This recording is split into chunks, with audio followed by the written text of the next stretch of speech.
Hi, my name's John. A year ago, I never even heard of Fruits Basket. That is until my girlfriend introduced the anime to me. And I'm Allie. I've been reading the manga since I was in 3rd grade. We loved watching season 1 together so much, and we'd have all these crazy long discussions about what happened in each episode. And for season 2, we thought it would be really fun to share our conversations with you. So join us today as we talk about season 2, episode 9, My Precious.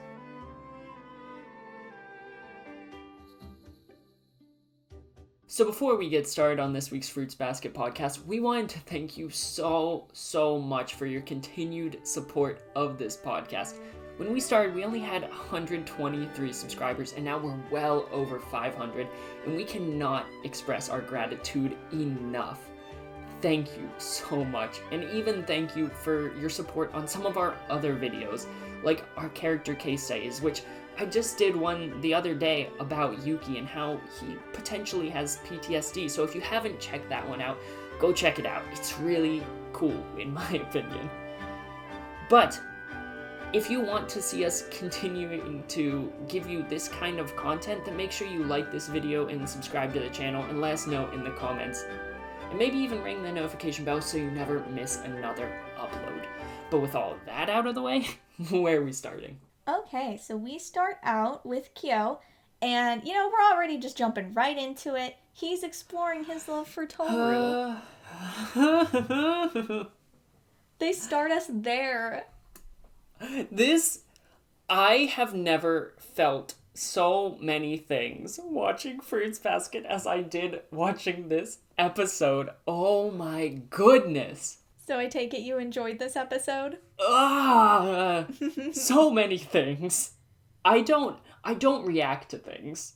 I don't. No, he doesn't. We'll be in the middle of, whatever anime. We've been watching Demon Slayer recently, and he just, doesn't react, except for, episode 19 of it. Nothing. Deadpan. Nothing happening. But this was the most noises I've ever heard escape his mouth during anything. He's even quiet during movies. He doesn't react. It's been all day, and I'm still reeling. Even that one quote in the very beginning, when Kyo's like, since when did I'm shook. Okay, so he's a soft boy. He is a soft boy. Okay. But yeah, so we get that little opening bit to kind of foreshadow what's to come. And after the opening, we get Tohru, and Shigure shows up, he lets everyone know that Kyo's gotta go visit Akito. And our girl Tohru's thinking that Akito is the rooster. Which, it makes sense, but, come on, girl. Why would that be your immediate... I guess I get why that would be her immediate conclusion. But, why would the rooster be the family head? I don't know. Still, spoiler-free podcast, but just so everyone's up to date, just in case you missed it, current running theory in this podcast is that Kureno is the rooster and Akito is God. So that's where we stand right now. Wasn't that essentially confirmed that Kureno's part of the Zodiac last episode? Yes, but we haven't heard the word rooster yet. Okay, well, it was essentially confirmed. The God thing is still up for debate, but I feel like it makes a lot of sense. Okay, so after that, I thought it was so precious how Tohru was actually happy for Kyo to be invited to see Akito. Wait, that's such not a good thing. Oh, yeah. I know he wants to be part of the Zodiac and all that, but going to see Akito, I feel like is never a positive. No. And why does he want to be a part of the Zodiac anyway?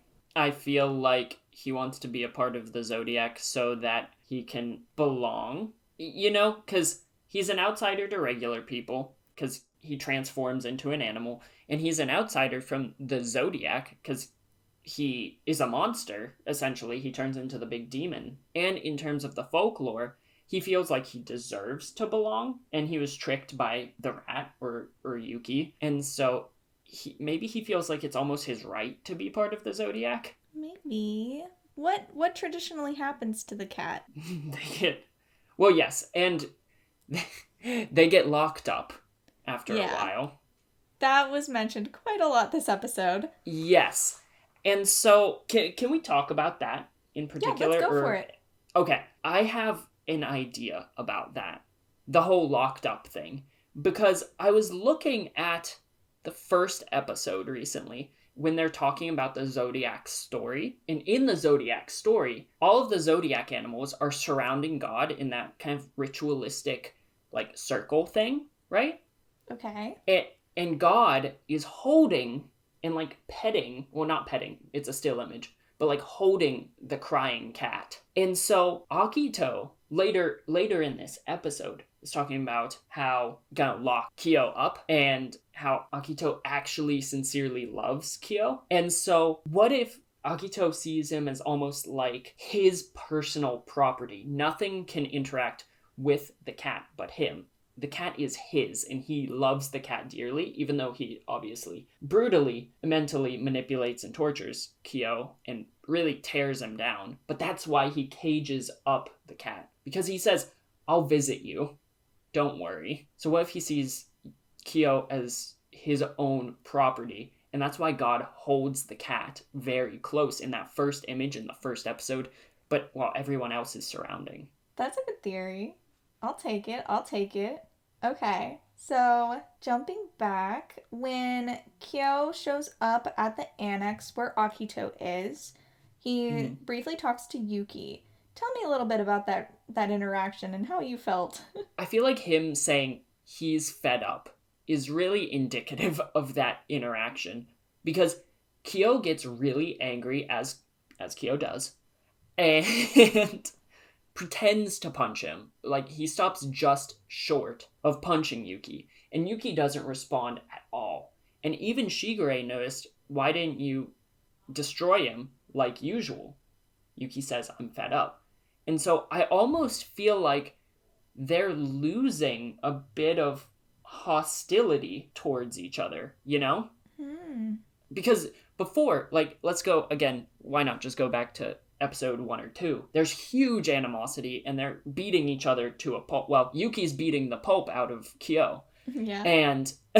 And so that doesn't happen here. And I feel like that, in addition to some other scenes that we see throughout the episode, shows that there's not necessarily as much hatred or animosity between the two of them as there used to be. And I think that's lessening and lessening as time goes on. Do you think they're almost like settling into their roles? Because Yuki says he needs to know his place, him and me both. That's how it's supposed to be. Yeah, I think that makes a lot of sense, because we even see Kyo later in the episode say he essentially accepts that he's going to be locked up. He's been so determined throughout the series so far to beat Yuki, not be locked up, is the rationale behind beating Yuki. And now that's not necessarily his driving force anymore. He's almost settled into that, which is kind of really sad. Yeah, this was a sad episode.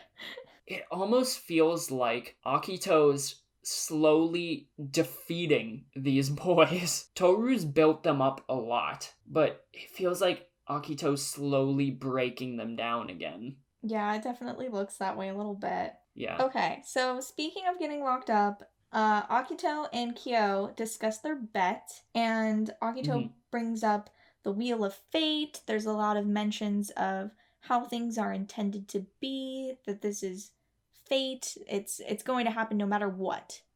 So it kind of ties back in. You had mentioned episode 1 where they have the whole zodiac and how this is something that's been happening for years. But one key detail that I wanted to point out is that Akito mentions that Kyo would get locked up if he doesn't beat Yuki before he graduates high school. Do you know what year of high school they're in right now? Oh, they're in their second year? Their second year, and I believe Japanese high school only has 3 years. It has 3 years. I know that from Persona 5. They only have 3 years. So, yeah, you do love your Persona 5. I love Persona 5. So, that means there is only 1 year left for him to beat Yuki, which I don't quite know what that means. Like, what does beating Yuki, like, physically in a fight? what does beating Yuki mean? They haven't really explored that, have they? They haven't. You can assume that Kyo took it to mean in like a physical fight, Yeah. considering Kyo keeps challenging Yuki to fights, but Yeah. it isn't explicitly stated. Yeah. So I don't quite know what that means because I feel like a physical altercation would be a very I don't know why that would be the deciding factor in this show when they turn into animals. I don't know how a fist fight would be what invites Kyo back into the Zodiac.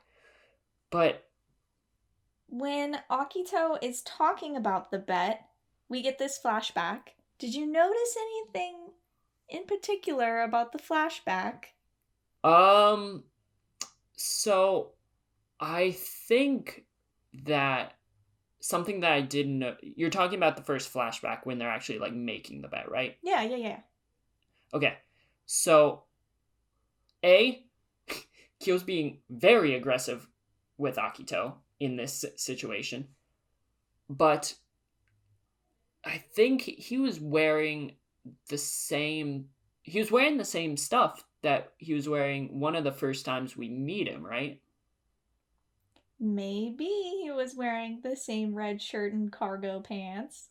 So if that's true, then literally right before we meet he meets Tohru, he made this bet with Akito saying that if you beat Yuki, you'll be free to go and do whatever you please, and you'll even be a member of the Zodiac. If you don't, you're locked up like all of the other cats.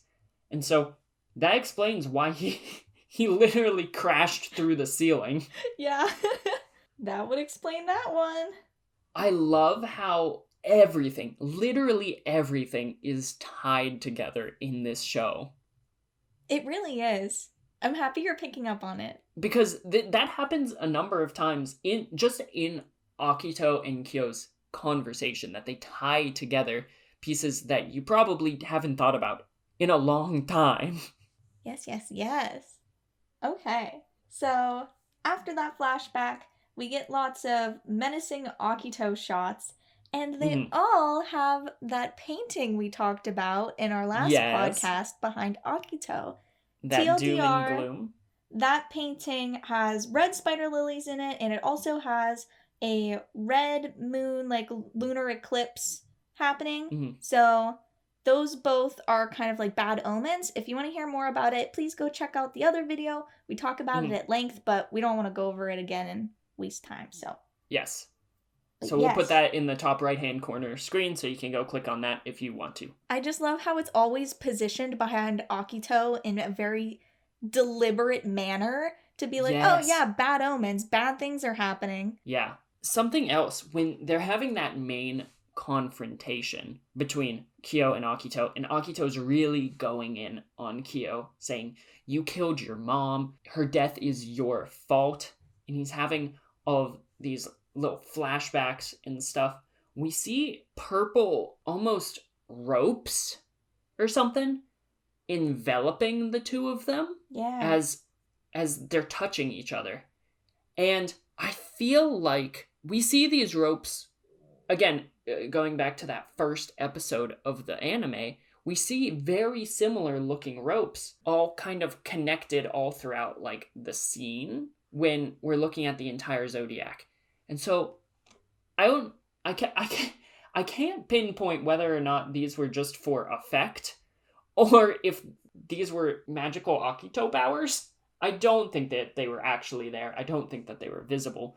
But I feel like this is kind of the weaving mental manipulation that keeps it's signifying that they are tied to Akito or something. And that Akito is, through his mental manipulation of Kyo in this situation, he is keeping Kyo like tethered to him or like bound to him, you know? Yeah, okay. I could see that.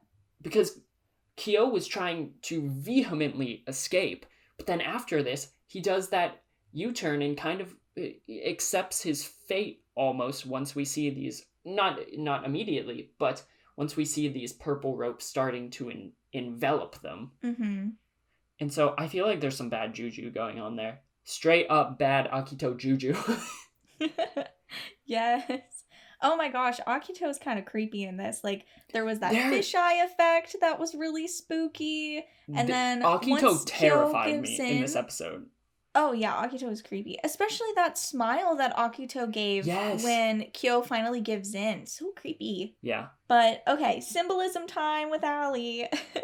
Okay, so there's like a whole bunch of hidden symbolism in the show, and I want to quickly go over it. There are 3 big ones. So, first one, Akito hits Kyo with a wind chime, and those were traditionally used to ward off evil and epidemics. And he keeps referring to Kyo as, like, this evil monster. So that's kind of a little bit symbolic there. Now people mostly just enjoy them with the sound of, like, the summer and cicadas and things like that. But that's what they usually meant, like, traditionally. And speaking of cicadas, when Akito and... You like that transition? Yeah, I love that transition. When Akito and Kyo were talking, at one point, Akito was really beating Kyo down, and he said, "Who's the one who involved her," meaning Tohru, "the most?" And Kyo gives in, and he says, "It was me." And then all of a sudden, the sounds of cicadas just get really, really loud. And cicadas are symbolic of personal transformation or some type of change in personality in Japan. So having the cicadas get really loud in that moment might indicate that Kyo might have switched personality qualities in that point. He might have changed a lot. I feel like that makes a lot of sense, because right before that, he was essentially saying, it was the cutest little montage. It was so precious. It was where he realized just how much he adores and truly does love Tohru. Then they have that little interaction where Akito's like, "Do you love Tohru, Honda?" Which, it disturbed me. Sorry, segue. It disturbed me that Akito kept calling Tohru a monster. I know that was a manipulation tactic, but, like, stop. Anyways, then after the cicadas flared, that's when Kyo said, "I don't love her. Like, I don't." Yes. Which, like, boy, you do, but you're going to force yourself not to, so that she doesn't get hurt, so you don't get hurt more than you need to be when you eventually get locked up, because it seems you've accepted that now. Yeah. It hurts. It hurts. But he openly lied to Akito. Yeah, he did say that he doesn't love Tohru. Which, I don't know if they're... I mean, obviously, they can defy Akito, but I feel like openly lying about something like that is difficult, maybe? Maybe. I don't know. I'm trying to think of an instance in which someone else lied. Well, I'm not thinking of one right now. 3 minutes, Yuki lied. I mean, in the future, yeah, Yuki does lie. I think that while, in a way, these boys are settling, quote-unquote, into their roles, I feel like the Tohru effect is strong in both of them, and they have undergone changes. Like, they're not just blatantly falling in line. Yuki blatantly lied to Akito to protect Kyo and Tohru. Probably mainly Tohru. Yeah, he did. Proud of Yuki this episode. Yes, I'm 99% sure that Akito didn't buy it. I think that infuriated Akito, and that was a test. And so Yuki saying that, yeah, Kyo probably does hate Tohru, probably really rubbed Akito the wrong way. Because Akito just wordlessly leaves. It wasn't a smug smile of victory like he usually would have. He just silently leaves without turning the water off. And that was chilling. It was. Another symbolism time with Ali. In the bathroom, there are daffodils. And in Japan, those mean respect. So, very telling that Akito has daffodils around. But in the West, we normally hear daffodils being symbolic of, like, rebirth and new beginnings. But specifically in Japan, they mean respect. So that's a little fun fact for you. I did not notice any of these symbolism terms. I really like flowers. I don't know. Yeah. You do you really know like this flowers. about me, John. You do really like flowers. But just some other little notes from the Akito Kyo conversation. I have to give a shout out to Francesca on Twitter because she pointed out something and I saw it on my timeline that just messed me up and I hadn't even considered it. When Kyo was talking about when he had turned into his true form and Tohru was helping him and convincing him to come back, he said, "She knew that if she let go of my hand, I would never return. That I might never return to anyone." And Francesca pointed out that he was 100% contemplating suicide if Tohru did not come for him. And I hadn't even thought about that. No. Like, I just figured he'd go out into the mountains and hide forever. I'd never even... Because when I think I would never come back, what? I never considered it. And then when I look back on the conversation that Shigure had with Kazuma, and he said, "You may never see him smile again, he may not come back to you," something along those lines. And Kazuma was like, "It's a risk I need to take." This is what they were talking about. It hurts so much worse. I never thought about that before. So 10 out of 10. Thank you, Francesca. Oh my gosh. I never would have thought of that. Oh my god. Okay. Yeah, thanks. Raise the stakes for making me feel sad. Thanks for making me feel sad. Yeah.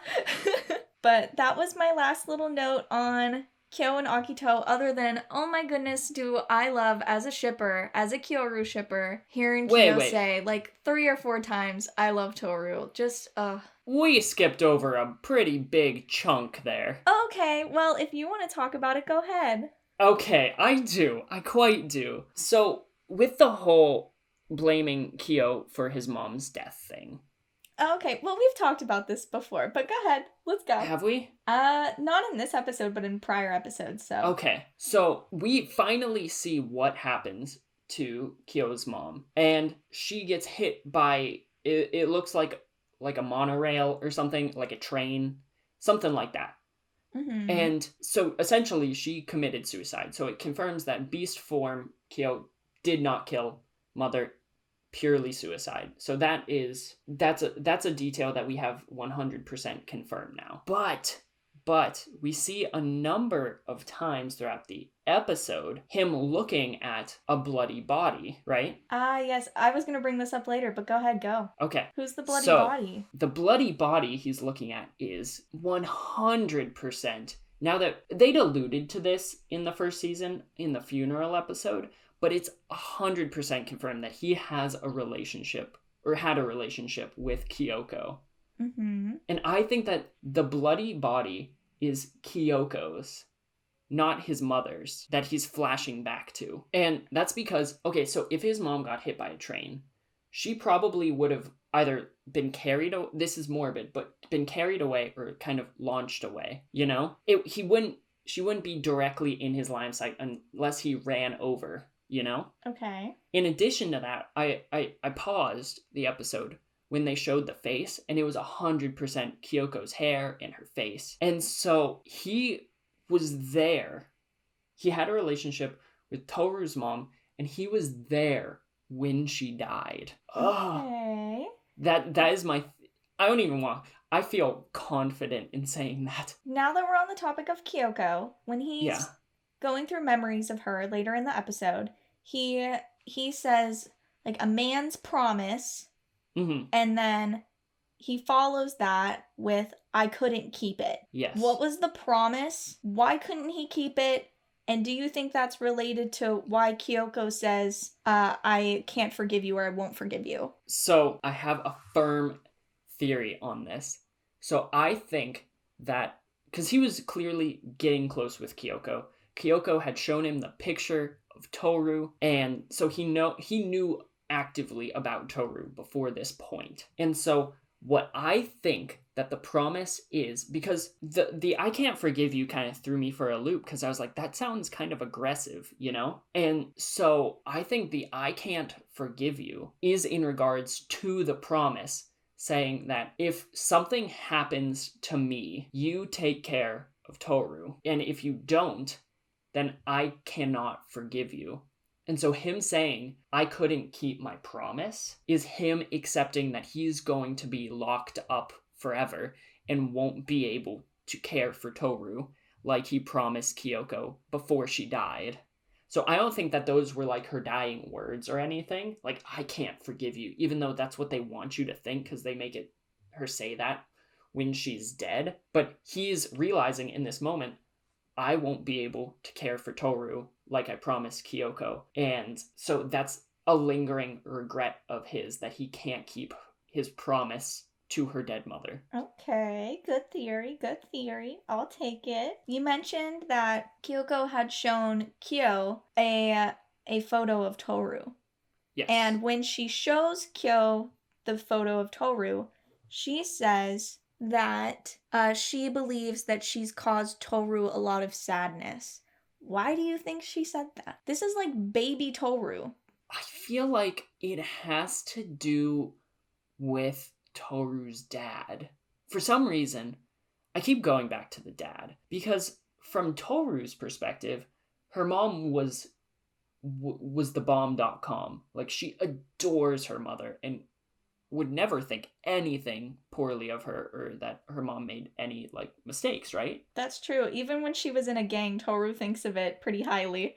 Yeah, exactly. And so I think it has to do with maybe raising Tohru alone without a father, maybe making Tohru have too much responsibility, because we know that Tohru had a lot of responsibility in her house. Yeah, she did cook all the time, even if she was sick and stuff. And so I think that's where it stems from. I don't know any more detail than that little bit, but I do think it ties back to Tohru's lack of father. Okay. And some plot relevant thing is going to happen with him where we'll all be like, what?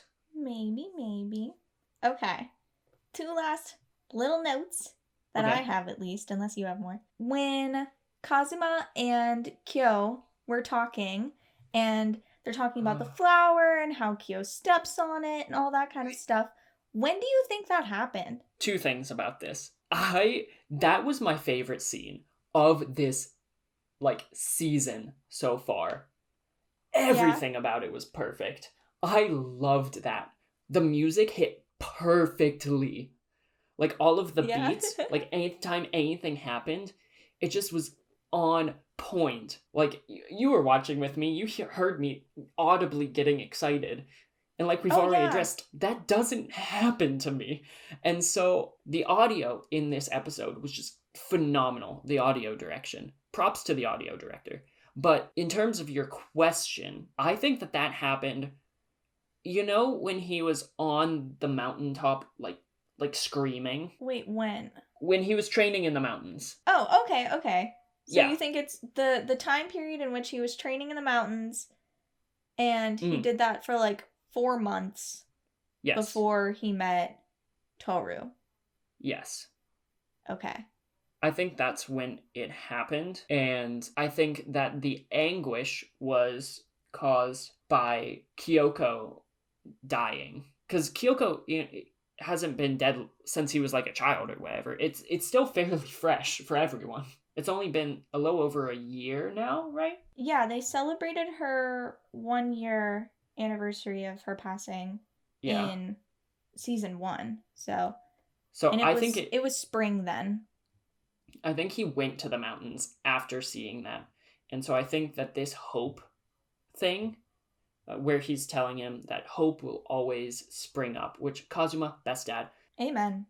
Happens during this time frame. And Kyo's completely refusing that. But didn't he say something along the lines of, even if a flower dies, another will bloom? Mm-hmm. Well, Kyoko died, Tohru bloomed. Stop, I'm gonna cry. Don't do that to me. So I think that Kyoko was what was giving Kyo hope beforehand. And now it's changed to become Tohru. Okay. And then the last little note that I have is of the end of the episode when Kyo is thinking about Tohru and his love for her and all of the good things, but then he says, I won't hope that I can make you my own anymore, at least be by my side for the time that I have left. So do you think that Kyo is still aiming to beat Yuki? No, not at all. Not at all. We've kind of talked about that, but I think he's just accepted his fate for right now. And he's just like, Tohru and I can't be together. Yeah. I'm dropping because he just wants to focus on being with Tohru and cherishing the time that they have together. So he almost is wanting to cherish this time instead of whittling it away to try and prevent something that seems inevitable. Mm-hmm. Did you have any other notes on the episode? Not on the episode itself. Oh, yes. Yes, I did. Akito using Tohru. Ah, yes. I almost forgot. That was like one line of dialogue. Yeah? Yeah. So Akito is totally using Tohru to build these boys up, which I wanted to save this for last, specifically because the next episode... Ah, yes. The next episode, who are you? Tohru says that. Mm-hmm. I screamed. Who's she saying it to? Kyo or Yuki. Tohru saying it to Kyo or Yuki? I think in the next episode, and this might be completely wrong. I hope it's wrong. I really do. I hope it's to Kureno. I really hope it's to Kureno. I think it's to Kyo or Yuki, and I think that Akito is going to see after Yuki's little lie, and seeing that Kyo and Yuki have both been built up over time after being around Tohru, I think Akito's gonna Men in Black her. I think he's gonna erase her memory and just try to destroy these boys. And I think that was the plan, was to use her to build them up and then just shatter them so that they have no hope and that they won't try to crawl away again or overcome their fate again. Okay, to play devil's advocate with this theory. I'm not telling you that you're wrong, but I just want you to think more about it. I might be catastrophizing. Okay, I just want you to think more about it. Okay. Who erases the memories in the Soma household? That would be Hattori. Do you think Hattori would really erase Toru's memory? If Akito made him. Maybe. I don't know. Okay. If that's your theory, we'll see next episode. That is my theory. That's my worst case scenario theory. My best case scenario theory is that she's saying it to Kureno. For some reason, Kureno went to get her to have Akito talk to her or something. I think Akito is gonna give her a little chat. Okay. Whoa, that'd be scary. Everything feels like it's heading to something not good. Mm-hmm. And hopefully Kureno, I think her memory might get wiped though. Hopefully not though. Who knows? But is there anything else that you wanted to talk about in regards to this episode, next episode, anything? Nope, all good. Well, thank you all for joining us. And if you enjoyed this episode of our Fruits Basket podcast, make sure to let us know in the comment section down below. Do you agree with what I was saying if you're an anime-only viewer? If you're a manga reader, do you have any questions for me or anything that you want to talk to Allie about? Make sure to leave all of those in the comment section. And while you're down there, why liking this video, why subscribing to our channel, and why not even ringing that notification bell so you never miss another upload. And we also have a lot of other great stuff on the channel as well, so if you want to check out some of our character case studies, did an awesome one on Yuki like we mentioned before, and some stuff on Persona 5, so if any of that interests you, make sure to check that out too. But as always, we hope you have a fantastic rest of your day, a fantastic rest of your week, and why not even a fantastic rest of your month. And we will see you in the next video. See ya. Later.